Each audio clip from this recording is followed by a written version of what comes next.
Alhamdulillahirrabbilalamin. Segala puji bagi kita atas kehadirat Allah Subhanahu wa Ta'ala yang telah memberikan kita kesehatan. Tak lupa pula kita aturkan salawat serta salam kepada Nabi besar kita Muhammad SAW dengan mengucapkan Allahumma sholli ala sayyidina Muhammad. Saya Nurul Maisar Ramadhani sebagai moderator akan mempresentasikan materi mengenai sejarah kurikulum. Langsung saja masuk ke pemateri pertama, yaitu Busrawi. Perkenalkan, nama saya Muhammad Busrawi. Sebagai pemateri 1 di sini ingin menyampaikan materi seputar telaah kurikulum. Kurikulum ada banyak dari tahun ke tahunnya, sebagaimana kita sama-sama ketahui, bukan? Yang pertama itu ada kurikulum tahun 1952. Kehadiran kurikulum ini kehadirannya adalah menyempurnakan kurikulum sebelumnya dengan merincikan setiap mata pelajaran sehingga dinamakan Rencana Pelajaran Terurai 1952. Kurikulum ini sudah mengarah pada suatu sistem pendidikan di Indonesia, seperti setiap pelajaran dikaitkan atau dihubungkan dengan kehidupan sehari-hari.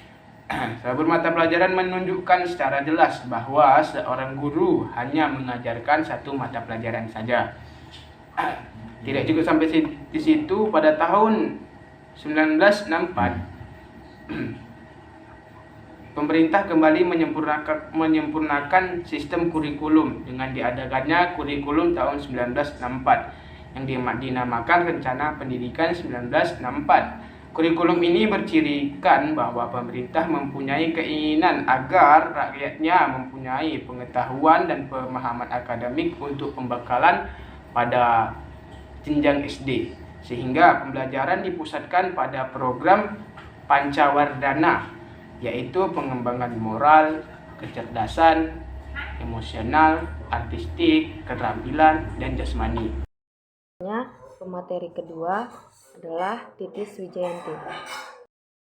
Assalamualaikum warahmatullahi wabarakatuh. Perkenalkan, nama saya Titis Wijayanti dengan NIM 24030100016. Di sini saya sebagai pemateri 2. Di sini saya akan menjelaskan tentang kurikulum 1968, yaitu kurikulum yang bertujuan untuk membentuk manusia Pancasila yang sejati, yang sehat jasmani maupun rohani, mempertinggi kecerdasan, moral, budi pekerti, dan keyakinan beragama.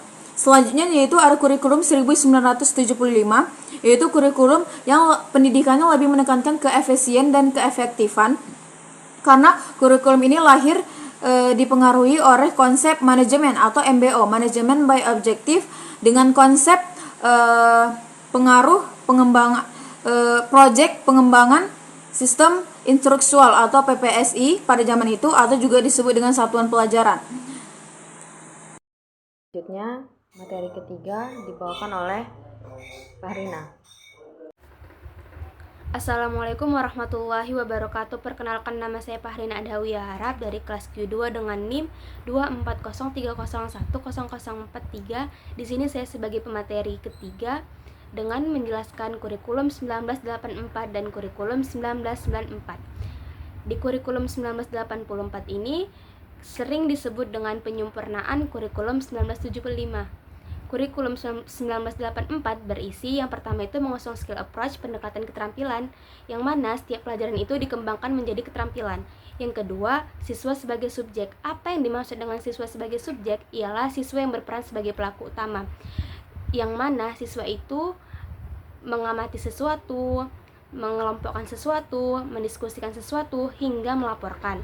Yang ketiga ada namanya CBSA. Apa itu CBSA? CBSA itu kepanjangan dari cara belajar siswa aktif. Dan yang terakhir berorientasi kepada tujuan instruksional. Selanjutnya ada kurikulum 1994. Kurikulum 1994 ini memperbarui sebagai upaya memadukan kurikulum-kurikulum sebelumnya, terutama kurikulum 1975 dan kurikulum 1984. Namun, kurikulum itu belum berhasil dipadukan karena bertentangan antara tujuan dan prosesnya, sehingga banyak kritik-kritik yang berdatangan disebabkan oleh mereka menganggap bahwa beban siswa itu terlalu berat. Di kurikulum 1994 ini juga diubah, yang tadinya 6 bulan namanya semester diubah menjadi catur ulan, menjadi 3 semester. Kurikulum 1994 ini berisi yang pertama itu ada pemahaman konsep, yang kedua keterampilan penyelesaian soal, dan yang terakhir ada keterampilan penyelesaian masalah. Sekian dari saya. Wassalamualaikum warahmatullahi wabarakatuh. Kurikulum 2004. Pada tahun 2004 diluncurkan kurikulum berbasis komputer atau KBK. Program ini pengganti kurikulum 1994, suatu program pendidikan berbasis kompetensi yang harus mengandung 3 unsur pokok, yaitu kompetensi sesuai spesifikasi, indikator-indikator evaluasi untuk menentukan keberhasilan pencapaian kompetensi, dan pengembangan pembelajaran. KBK mempunyai ciri-ciri menekankan pada ketercapaian kompetensi siswa secara individual maupun klasikal. Kegiatan belajar menggunakan metode pendekatan, tidak hanya melalui guru, tetapi sumber belajar juga dapat digunakan yang memenuhi unsur edukatif. Kurikulum 2013. Kurikulum 2013 ini adalah pengganti kurikulum KTSP. Kurikulum 13 memiliki 3 aspek penilaian, yaitu aspek pengetahuan, aspek keterampilan, dan aspek sikap dan perilaku. Di dalam kurikulum 2013, terutama dalam materi pembelajaran, terdapat materi yang dirampingkan dan materi yang ditambahkan. Materi yang dirampingkan terlihat ada di materi Bahasa Indonesia, IPS, PKN, dan lain-lain. Sedangkan materi yang ditambahkan adalah materi matematika. Seperti yang kita ketahui, materi kurikulum 2013 ini masih berlaku dan masih diterapkan beberapa sekolah di Indonesia. Baiklah, itu tadi presentasi sejarah kurikulum dari kelompok 10. Kurang dan lebihnya mohon maaf. Wabillahi taufiq wal hidayah. Wassalamualaikum warahmatullahi wabarakatuh.